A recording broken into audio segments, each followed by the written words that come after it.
everyone, I'm Heather and welcome back to my channel. So we are back today with I Was a Teenage Exocolonist. We just had another Vertumnalia where it was kind of depressing. Mars got taken by the government and we are now second in command surveyor. That's really about it as far as like main story goes. But we're getting close to the next glow. So that is where we're going to try to get to today. So let's go ahead and get started. Okay. So we are quite stressed. Cal is standing in the middle of the garden, looking out towards the walls with a critical eye. Almost 9 years here and we still haven't figured it all out, he says, then sighs. I tried, Heather, I really did. I still think there's hope for peace with the aliens. I just wish others thought so too. I don't want to give him... Let's give him a bobber fruit. Food! Cal grabs the fruit out of your hand, then remembers his manners. He gives you a big hug. Thanks, Heather, I'm starving. How did you know? I do. Let's do this, and then we'll work on the farm for the next one, because maybe we can do that thing. You play with your Hop-Ice or Hops a lot while you hang out in the gardens. They're pretty well behaved, never straying too far into the underbrush and always coming back when you call their name. Another Hop-Ice shyly approaches out of the long grass. Your Hop-Eye goes totally still, then lets out a happy chitter and bounces off to greet the stranger. They touch noses, then hop around each other twice. They disappear for a few minutes into the underbrush, long enough that you begin to get concerned. Finally, Sir Hopsalot bounces back to you and nuzzles against your leg. They want to be picked up and cuddled, so you pop them underneath your shirt and carry them like a baby the rest of the way. Okay, cutie. Let's get rid of this one, because that one's kind of a pain in the butt. Okay. It's midwit. Alright, let's work on the farm and see if what we did helps out. You play the recording of the squeaking bounce weasels for Cal. You're sure this is going to work, he asks when it's done. It doesn't sound threatening at all. You swear it will work. You saw it while you were exploring. It might not sound like much, but the huge door moths were terrified of the little bounce weasels' hunting calls, and with good reason. You set up a speaker system and play the recording all night. The next day, there's no sign of door moths. Your crops are completely safe. I think it worked, Cal says, sounding relieved. Heather, you're a genius. You're just glad that all your hard work isn't going to feeding those pesky moths anymore. More food for the colony. Okay. That's what we wanted. Well, let's do 3, 3, 3. Let's not do that. We'll get rid of this. 7 and 11. Okay.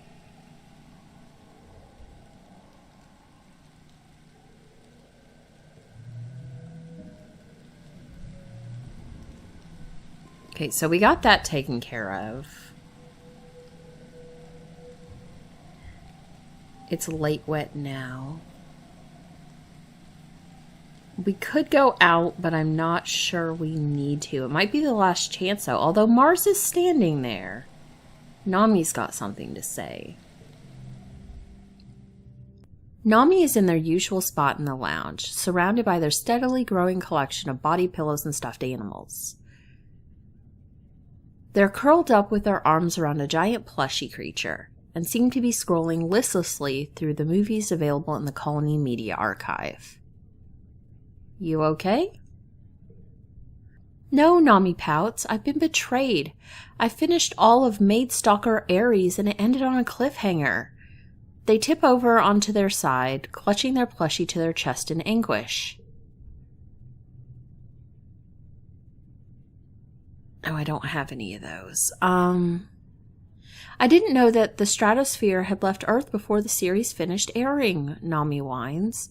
You have every episode except for the two-parter season finale. They buried their face against the plushie. Now we'll never know how it ends, they sniffle. It's not fair that we'll never have any new shows to watch. Sounds rough. Yeah, Nami says, not even looking at you. They clutch their plushie more closely and keep scrolling through the media archive. Okay. We could talk to Mars. Mars scrolls through the holovid directory on her holopalm. With everything that's been happening, I honestly haven't had time to watch vids in, whole seasons. Maybe it's been long enough that they'll feel new again. She sighs. Probably not. Okay, so I guess no lasting effects there?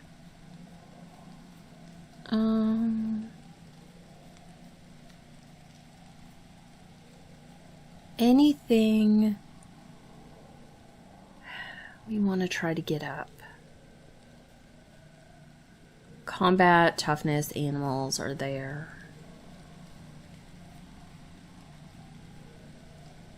We could go out exploring again, but I don't have anything to look for specifically.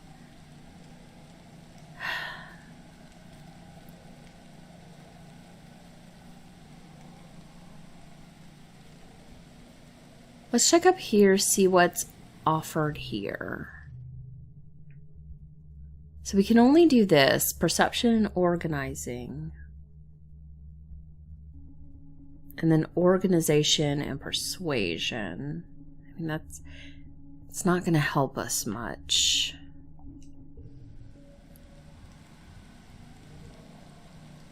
I do have these. I don't have enough for, that one.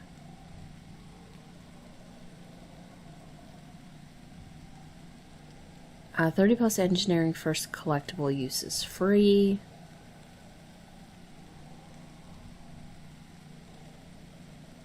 Two times bonus. That might be good.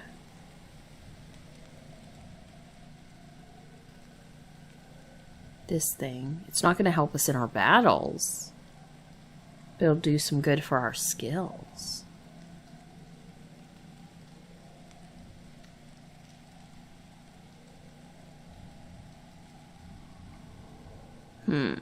I'll think about it.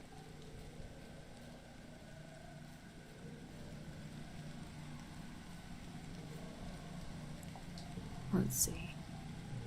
So shoveling dirt is toughness.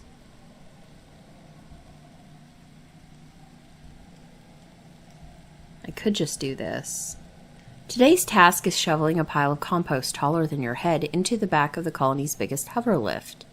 Then, you're supposed to take it to one of the furthest fields. They're trying to grow corn there. You steer from your little shovel up to the massive pile of compost and sigh. This is going to take forever. This is going to be fun, Cal declares as he jogs up. He looks admiringly up at the towering dirt mound. He drops a small ball into his shovel and tosses it to you. Here, I made up a game to help us while we work. I call it Shovel Ball, and everybody wins. You climb up to the top of the pile, and you're going to dig down while I dig up from the bottom. Between every shovel of dirt, you have to pass the ball to the other person, and we both score a point if they catch it. If you make 3 successful passes in a row, you have 10 seconds to swap positions. He rattles off a bunch of other random rules. You know, he's probably making it up as he goes, but it sure beats shoveling in silence. Sure. 96. Alright, it is a physical challenge, so let's do you.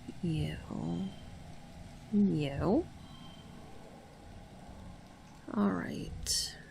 Terrible cards.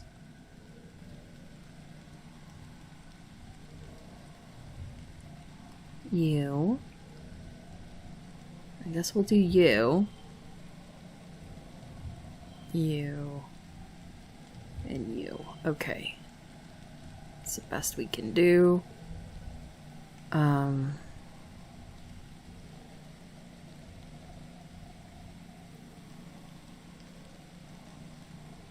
Let's see.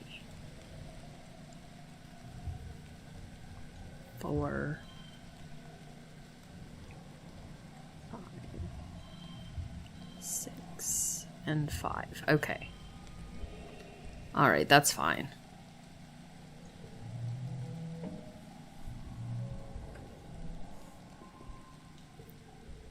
This game is so breathtakingly stupid, and you actually kind of love it.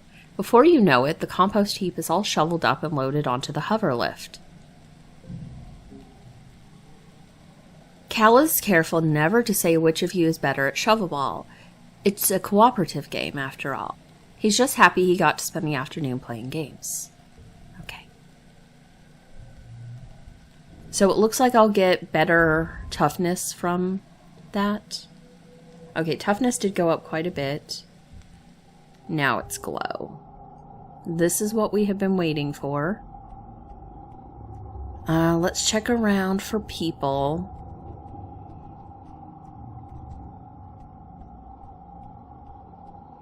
Okay, there's Dis, Lemon Vase. I really think I probably need to try to do some of this.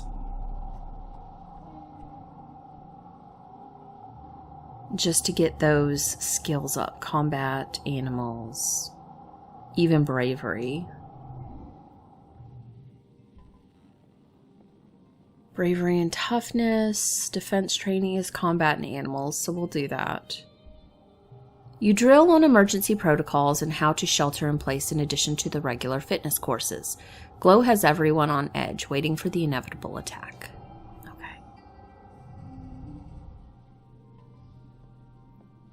Stupid 0 card. Okay, 4.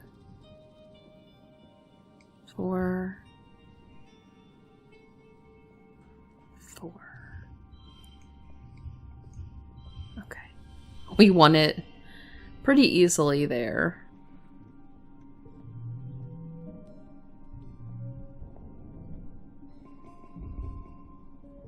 Alright. Knowing the attack is coming, as it always comes in Glow, does nothing to calm your nerves. There's only so long you can handle sheltering in your quarters. As the month draws longer, you find yourself almost compulsively walking the walls when you're not working, scanning the tree line for the first sign of trouble. You're there when you see them, dark on dark shapes coming out of the forest, perfectly silent. You watch with the lookouts as more and more figures amass at the forest's edge. Minutes pass as the horde pushes into the firebreak, numbering at least, it must be in the thousands, more animals than you've ever seen in one place. The ground is choked with a teeming carpet of smaller creatures, darting in and among the legs of, no, oh no. The forest bends as a faceless emerges from its depths, followed by 2 more. The mood on the walls is discouraged. 1 faceless destroyed your colony. 2 faceless required an irresponsible number of explosives to take down.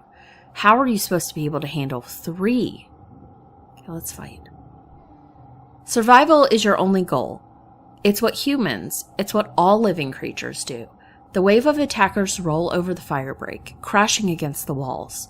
Flying creatures scream overhead, and the sound of plas rifle fire fills the air. That's the only one we could do. Okay.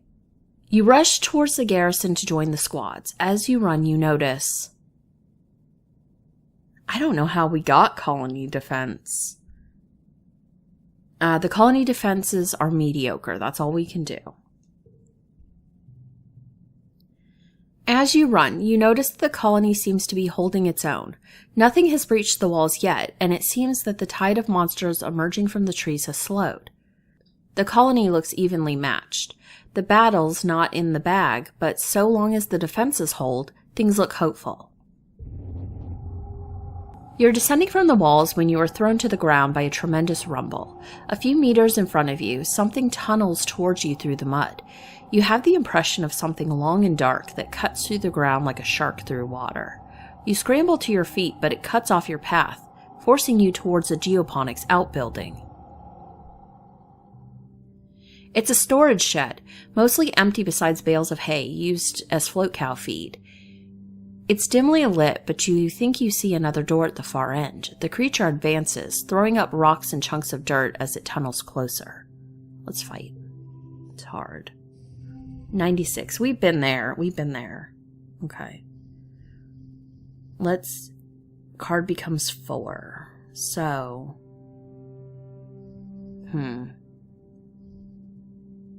Let's do 4. 4. And 4. It's not giving. Oh, it's because it's a +2, isn't it? Oh, that's not good.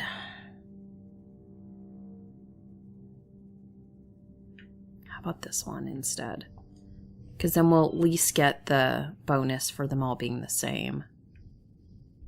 Okay. Card becomes 4. Let's do 7 or 6, 7, 4.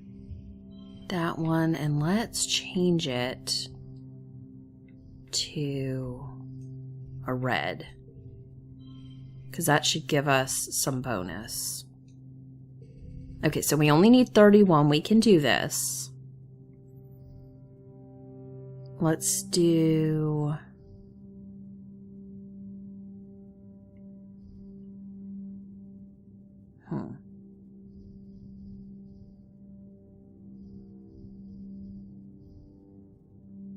Okay, we'll add you. Then you. That's not going to make a big difference, but we'll add that. And then we can add that one. You grab a rake and back into the doorway to wait for the monster to emerge. As it rears up and thrusts a long black snout out of the ground, you stab the rake down into it, dispatching it. Before you even have time to be relieved, you spot a second one tunneling towards you. You take another step back into the storehouse and feel heat. The building is on fire. The dry thatch roof quickly ignites and rains flaming debris down on your head, filling the room with toxic smoke. The ashy heat is intense. You can feel it ripping the moisture from your lungs with every breath. You rush for the rear door, but the fire moves so fast, you're trapped as a roof beam collapses in front of you. You hear a cracking noise, then... just pain and noise like a bell. The world goes dark. You wake to chaos, a confusion of light and heat and smoke. Fire! Your head is pounding. You must have hit it and blacked out, but you aren't sure how you got here, or what on Vertumna is happening. There's something important you need to remember. Your stomach lurches as the floor crumbles beneath your feet, then collapses. Your body aches and your eyes burn from the smoke. A figure appears through the flames. It's your friend. Your friend? Wait. Why can't you remember her name? She's gesturing and shouting at you, but all you can hear is a ringing in your ears. Let's climb out. You try to stand, but one of your legs falls uselessly underneath you. It won't hold your weight. Your friend pulls you out of the rubble. She throws your arm over her shoulder and half drags you towards the door. Through it, you see a deep, eerie twilight, dark blue and cold against the heat of the fire around you. Glow season. Glowing eyes. You shake your head to clear your vision. Is that some kind of dog? Like from Earth? Wait. Hold on. You remember this from another life. Not a dog. A monster. It's about to end your life, and probably Nem's too. She tightens her grip on you. Okay. You prepared for this earlier. I could do both. My overall... Let's prepare for this earlier. You remembered this day for many years. The choking heat of the fire, this dog creature's dead yellow eyes haunting your dreams. You've prepared for it. Specifically, you installed an arm freeze trap right where you knew the animal would be standing when it transformed into a towering horror. As it does, you trigger the detonator. The trap sucks inward, drawing all the heat from the surroundings. The monster's feet are frozen to the floor as it instantly crystallizes, becoming an ice statue. Nem doesn't stop to wonder how this happened. She gives the statue a solid kick and it shatters into a million fragments. You emerge from the inferno of the shed, burned and concussed, but alive. Anemone smiles. It's good to be alive. You have your wounds tended in the med bay. Other soldiers are there in much worse shape, but at least the battle is over. It was long and bitter, resulting yet again in the destruction of most of the sawmills and arable land. The defenders managed to repel the Xenos before damage could be done to the inner colony, or maybe the monsters lost interest before finishing the job. It's as if the planet wants you to suffer, but doesn't actually intend to finish you off. Yet, anyway. But for now, you're just happy you survived to live another day. And that day is your birthday. By the time you've recovered, the suns have returned. It's your 20th birthday. You're a fully fledged adult now, though in many ways you already were and have been for a long time. You and your friends step out to greet the new day and start the rest of your life on Vertumna. The end. Okay, so that is the end of the game, I guess.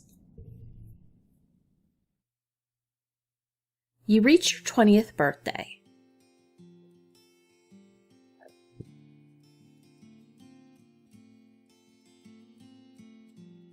Explorer.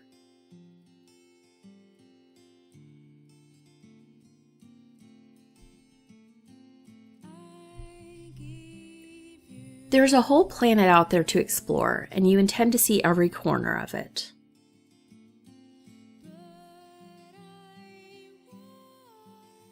Okay.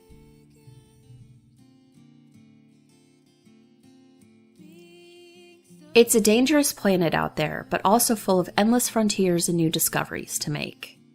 Okay, I guess my option is you prefer to explore alone. When it's just you and your glider, you're free to go where the wind takes you. You have some wild adventures, and are lucky to always return to the colony with stories to tell. But what about? Your friend Dis keeps on exploring.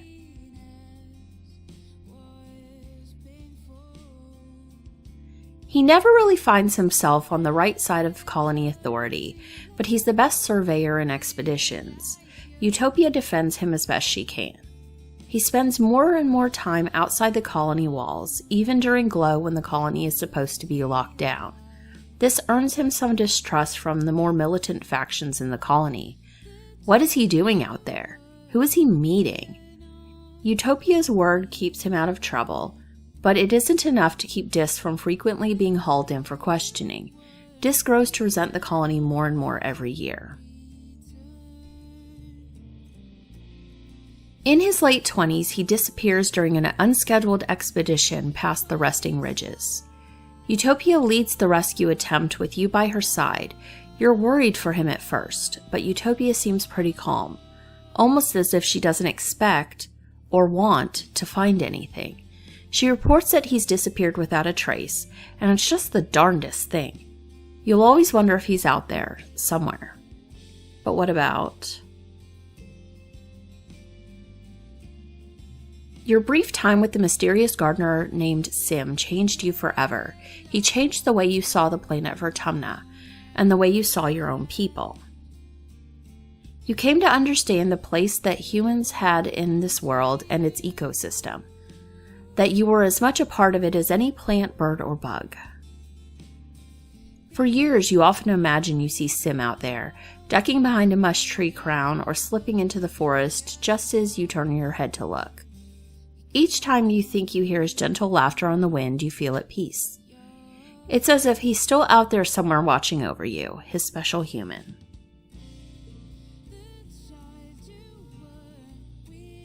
Your parents never got to see their colony through, but you lived on in their stead. They'll always be with you, in the ground you walk on, in the trees that give you shade, and in the cycle of life that sustains you. Your hopeye is a good companion, but you're no replacement for its own species. When a herd of hopeye roam close enough to the colony, you release it back into the wild. And a few years later, you're greeted one morning by a whole litter of hopeye kittens outside your door, and Sir Hopsalot proudly showing off their family. Your Variki grows from the size of a small dog to the size of a bear, becoming more and more unwieldy, and more terrifying to small children. Before the council can force you to do anything about your arachnid octopus friend, Riki Tiki just disappears. You look everywhere in the colony for it, but your answer comes from outside the wall, a new Variki nursery tree. Soon, the colony is host to many curious Variki pups who call your Riki Tiki home. And in my later years? The days turn to months, eventually becoming years, then decades. Before you know it, you're old. Life is tough but rewarding. Vertumna continues to challenge you and your loved ones. The attack continues every year, getting harder and harder to withstand. And not just that, but droughts, earthquakes, diseases, storms, pestilence, and more. Some years you worry that the colony, in humanity, will be wiped off the map for good, but humans are good at surviving. The adversary strengthens your resolve. You mourn your dead, celebrate your births, and keep adapting to whatever the planet throws at you. This is your home, for better or worse. You do what you can to make it a good one. Eventually, death comes to you, as it does to everyone. In the moment of your death, as your brain cells fizzle out one by one and shut down forever, a vision swims in your mind's eye.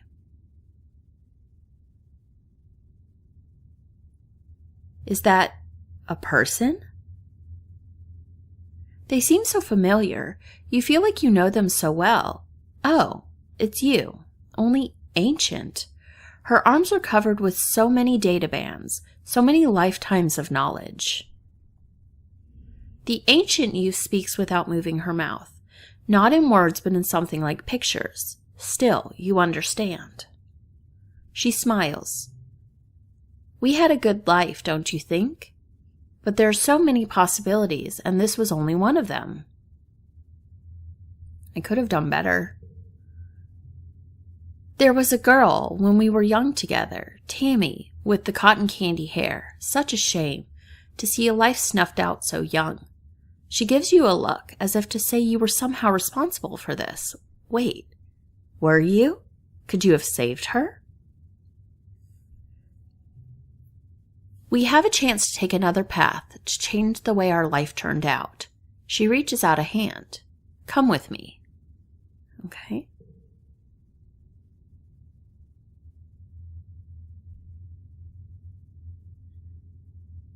All right, so I guess we could try it again. We're not going to right now. That was, I was a teenage exocolonist, so it looks like we could potentially save Tammy. I wonder if that could have happened in the first playthrough, or if it's at like a new game plus sort of situation. But yeah, that is everything for I Was a Teenage Exocolonist. We apparently did not end up with a relationship with anyone, even though we tried with this. So I'm not sure about that. But yeah, that is going to be everything for this time, and I will see you guys later. Bye!